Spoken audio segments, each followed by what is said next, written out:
Okay, next up we have Elementos. Elementos trades under the ASX code ELT with a market capitalization around 30 million.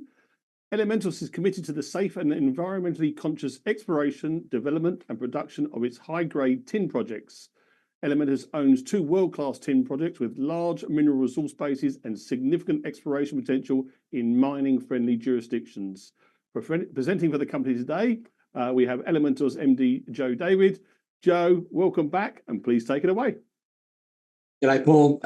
Pleasure to be back with you today in the Share Cafe audience.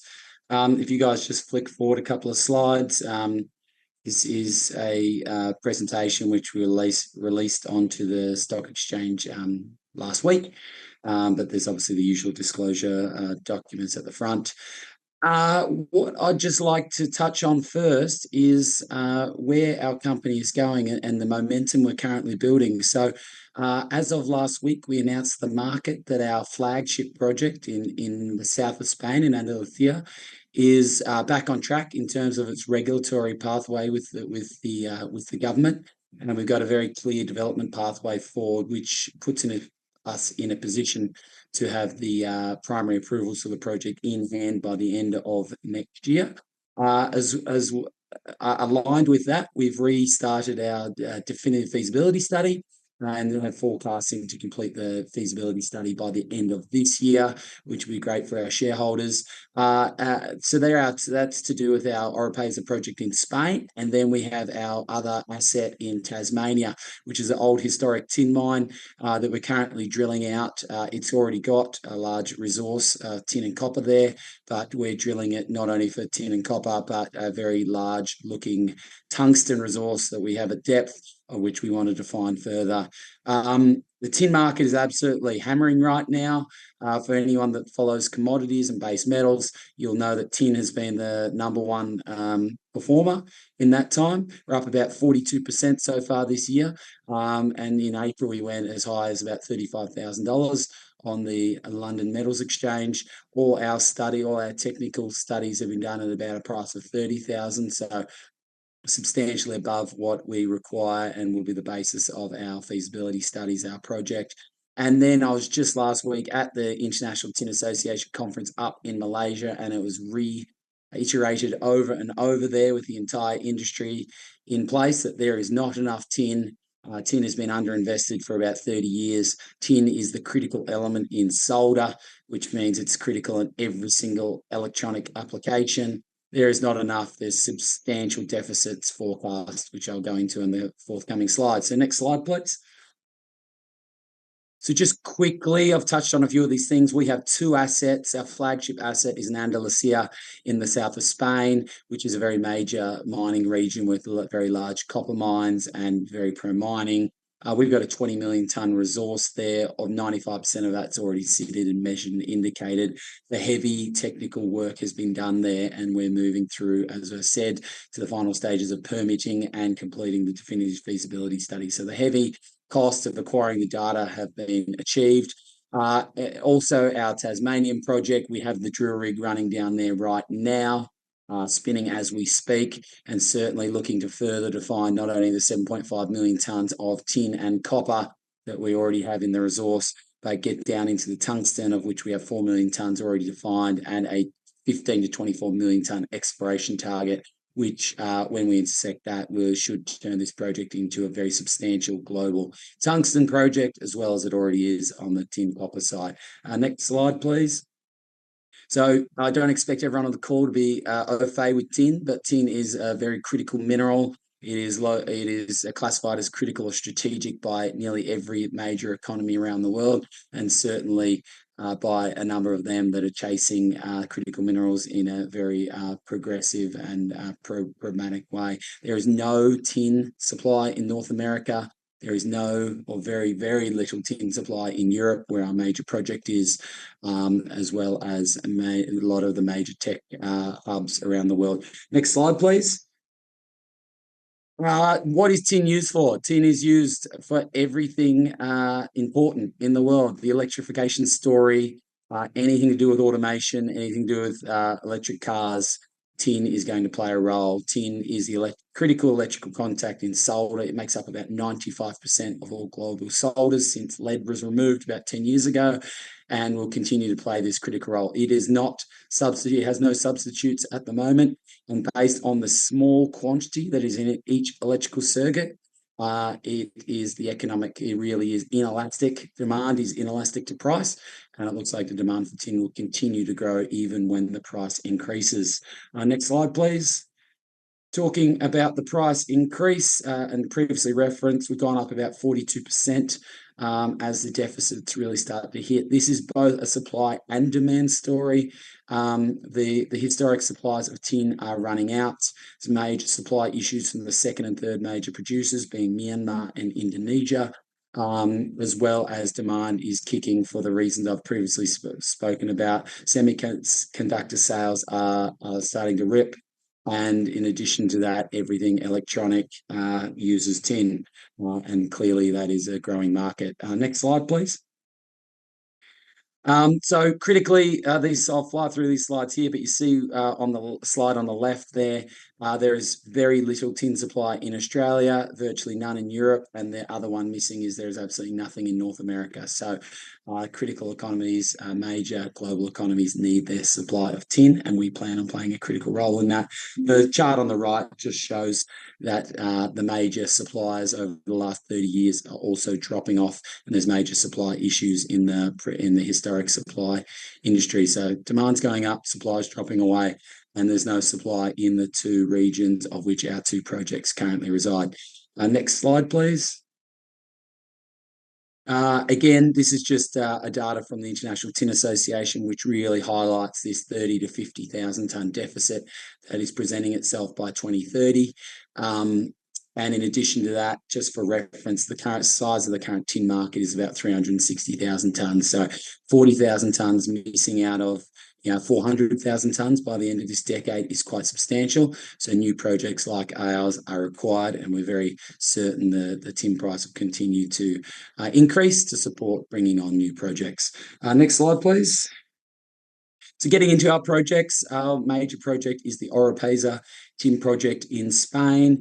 As I said, we have a state significant project in Andalusia. There's only 7 mining projects that have that classification, but it shows we've got the politicians on side, and certainly it's a project that's very important to the economies of Andalusia and the local towns that surround us. Next slide, please. We have a very mature resource, 19.6 million tonnes in the ground. As you see, 18.5 of those are up in the measured and indicated categories, meaning by the time we finish our feasibility study, all those tonnes are available to be converted to JORC or reserves, which are obviously the tonnes which the bankers will bank and get your project financed. So we've done all the heavy lifting to get a high degree of geological confidence on our resource. Next slide, please. Our last formal study we ran was in 2022 because we were midway through our DFS. But when we did that, 15.5 million tonnes was showing up within our $30,000 pit shell. $30,000 will be the basis of our DFS upcoming. So yeah, that's about a 12.5-year mine life, which is a very good life to be banked. This asset does have more exploration in it, but certainly we have enough to ring fence it and drive through our feasibility studies and get this project approved, into construction and into operations. Next slide, please. For the scale of the project, we have about a 1.25 million tonne mining rate. We put it through the ore sorting technology, which is very mature in the tin industry. That puts about 1 million tonnes through the front of our process plant. That produces about 5,400 tonnes of tin concentrate per year, which is about 3,350 tonnes of contained tin. That is about 1% of the global tin market. Critically for us in this project, it'll be about 100% of Europe's mined tin production. So we play a very strategic and critical role for the EU, which is currently trying to source all its own materials, or at least a portion of its own materials domestically. When we ran the study in 2022, tin price is 32.5. We're substantially above that right now. The economics of that gave us a US NPV of about $220 million and an 8% discount rate, which is about $342 million Australian, which is about 10 times our current market cap. So we certainly think there's some value there for investors to come on board and come on the ride with us. Next slide, please. In terms of all-in sustaining costs, the modelling showed we were quite low on the cost curve, about $19,000 all-in sustaining costs per tonne of tin metal. Next slide, please. So last week we came to the market. We've had about a 10-month board negotiating with the Andalusian authorities on some modifications for our environmental permitting. We announced to the market last week. We're off and running again in Spain, and we've updated our dates. We'll resubmit the changes to our environmental license by Q3 this year. We'll complete our DFS, which is in a highly mature state. Just need to push through the modifications by the end of this calendar year, Q4. We are targeting the receiving of those primary licenses by the end of 2025, with 2 years of construction following that. First targeted production is now the end of 2027. So very much looking forward to pushing through those goals. Next slide, please. Very mature on the technical front. As I said, all the heavy lifting's done, all the high cost work is done. It's in the final stages of revising the DFS. Next slide, please. So onto our Tasmanian project. We currently have the drill rig down there drilling at the moment. We're about 125 metres down. This is an asset that did operate twice during the 19th century and supplied tin to the Australian and the Ally military. Both tin and copper concentrates were produced. We currently still have 7.5 million tonnes at 0.75% tin. We also have 0.3% copper. As I said, this asset has produced both tin and copper historically. We also have a tailings resource there from the historic mining activities. Looks like we can recover a fair bit of tin off those tailings, as well as having at depth and where our current drilling is focused, 4 million tonnes of 0.3% wolframite or tungsten, and a very large exploration target sitting below that. Again, this is absolutely what we're focused on with the current drilling rig. We think in the end this will be a tin copper into tungsten mine with quite a nice mine life. So next slide, please.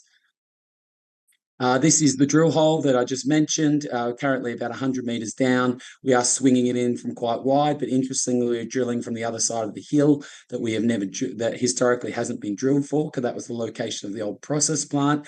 We are very hopeful to hit some extra tin and copper on the way down, but as you see, that drill hole is targeting the very large blob of tungsten down the bottom there, which is another strategic and critical mineral to many, many economies around the world, predominantly for its military applications. Next slide, please. Very quickly, we've got a very experienced board. I'm fortunate enough that my chairman is also my major shareholder. Andy Gregg worked for Bechtel, the US's largest engineering and construction firm, for 35 years. He ran their metals and mining division for 13 years. And is a big supporter of mining, of minerals, and certainly the critical mineral space. So he's on our register at about 14% shareholding and is very supportive on all aspects of the company. Next slide, please. From the capital point of view, we're currently trading at about a 30 million Australian market cap. Cash, we have about $0.3 million worth of cash. We do have a debt facility with my chairman as well, currently drawn down about $750,000. It's a $2 million facility on friendly terms. So yeah, the company is funded out a little way, which is very good. In addition to that, shareholders, as I said, Andy is our 13.5% shareholder. We have another supportive high net worth and institutions on the register as well. But certainly, we think there's a lot of value moving forward as we mature these two projects. Next slide, please. I think that's me done. That's me done. Happy to take some Q&A, Paul. Yeah, you powered through there, Joe. Thanks for that. Got a lot of questions that have come through. Let's just kick off. I just want you obviously at that tin conference. I want to get a better feeling what was going on up there. You know, you and I have talked before that tin's been kind of the sleeping giant, forgotten, and suddenly people, for the facts that you put up there, this deficit in 2030 is like a flashing light bulb and needs to be addressed. There's been a lack of investment in new projects. What was the mood up in Malaysia, and do you think that's going to influence projects and approvals for new projects to come online based on that deficit. Yeah, it's an interesting industry because the major players in the industry are the smelters. The smelters are pretty much the guys who've centralized and pull in all the supply from the world. They've had a history of pretty much being able to maintain their production. But I think you see the fear in their eyes looking forward. You certainly see a big change in the behavior of a number of them from probably 2 years ago, and the market looked a lot more in balance. Two things that have always filled the gap in the tin market have been artisanal supplies out of Southeast Asia. That's just not showing up anymore. The easy stuff has gone. And then other than that, there was 70,000 tons of tin that was sitting on the US strategic reserves at the turn of the millennium. They've sold all that. So basically the Cold War, the US built up this huge supply of tin. They've sold it all, even though it's now back on their critical minerals list, and they're talking about rebuilding up a strategic supply. So the easy sources of tin that used to fill the gap in the market aren't there anymore. So certainly is a spirit of the industry needs to be investing further down upstream to these mining projects. In addition to that, and what I'd like to point out is that 40,000 tons of shortfall into the market is currently their base assumption. One presentation a couple of presentations up there started talking about the sodium-ion batteries. Mm-hmm. So if anyone's familiar with sodium-ion batteries, certainly it looks like it might play a role in future technologies of EVs and everything, a lot cheaper to manufacture. Tin plays a critical role in the anode in those batteries, and some of the numbers of future demand that could come out of that specific one technology was absolutely mind-blowing. So there was talk of an extra 100,000 tons being needed by 2030 just to service the sodium-ion anode market, which currently is not in the ITA's forecast at all. So they're continuously, all these technologies keep showing up, which show tin playing a critical role. So we think demand's only going to go up even from what has been previously modelled. No. And Joe, the support of the Andalusian government is crucial for the project. How do you foresee this support influencing the next stages of development? So we went on, our shareholders will be very aware, but other people might not be. We're on about a 10-month pause from when we renegotiated the layouts with the Andalusian authorities. That was because we pre-negotiated what layouts they would expect. It'd be very easy for us to have just said, okay, we'll stop that application and create a new one and let's go and cross our fingers. But through our team there and our lobbyists and our engagement with the authorities, we've effectively pre-agreed a layout that we're very confident will be acceptable to the authorities. So we're very happy with that. The environmental department's happy with that. The mining department is very happy with that, and the politicians are very happy. So we predict a much smoother way forward moving on. And I think you told us an estimate for the refiling of the primary license submissions in around 6 months. You think there's a chance that could come forward, following the conference in Malaysia? Does the conference on Malaysia influence the approvals in Andalusia? Yeah, just the politics that was going on there, It is possible. I think the major change that's affecting Europe right now is the Critical Raw Materials Act based in the EU has finally become law. So it got approved by Parliament end of last year. It became law a couple of days ago. So I think the drivers, and it's all linked, right? It's seeing governments backing critical minerals projects.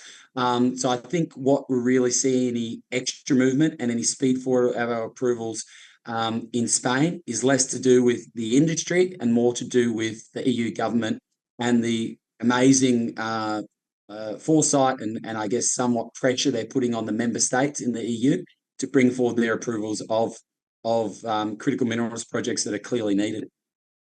And let's look forward.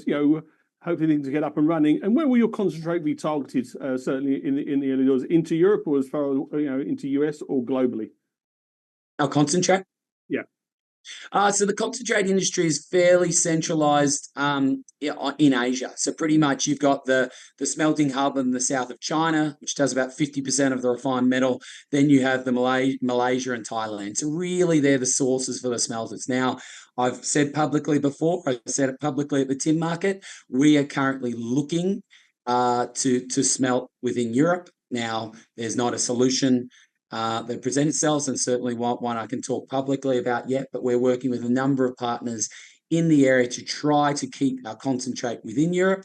In saying that, we will make the right economic decision for our shareholders, which may be smelting in Europe or may be smelting in Asia. However, there is certainly a very strong political and strategic drivers to try to keep the metal within Europe.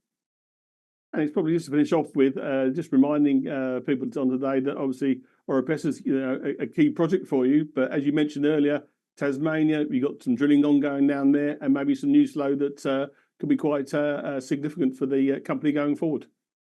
Yeah, we're down to about 145 meters down in Tassie. I can't say too much what we're seeing in the box yet, but let's just say we're pretty encouraged by the drilling thus far. And obviously, as soon as we have something announceable, we're going to put it out there. But yeah, certainly remaining very confident that we may hit some tin copper mineralization before we get down to the big blob of tungsten that we're targeting.